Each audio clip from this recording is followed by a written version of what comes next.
do'stlar. Mana yo'limizni traktorimizda haydashlar ko'rib o'tamiz birgalikda. Yo'limizda 240 motor do'stlar. 35 tal 3 korpus. Ko'rishingiz mumkin do'stlar.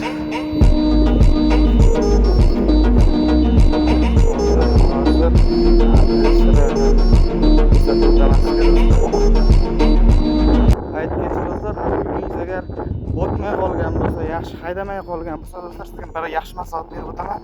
Mana shunday yangi lemix bosishlarni tavsiya qilaman. Lemix tamom bo'lib qolsa, uchi mana bu hisobingda mana bu uchi yo'qolib ketsa, do'stlar, umuman botmay qoladi. Ag'anab qolib, yeringiz umuman chiroyli chiqmay qoladi. Mana hozir 3 ta yangi lemix bosdik do'stlar, ajoyib botyapti. Ligimiz shuni ko'ryapsizmi? Chiroyli.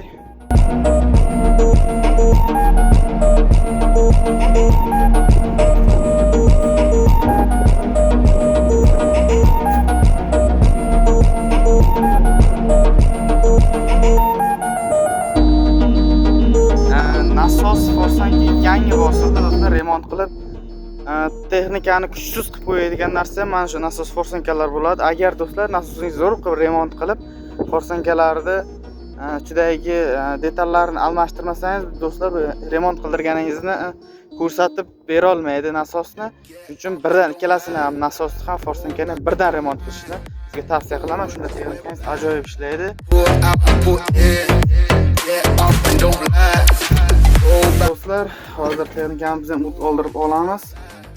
Bo'lmasa ketdik. Qani yer haydash jarayonlarini ko'rib o'tamiz birgalikda. Boshladik. Bismillahirrohmanirrohim.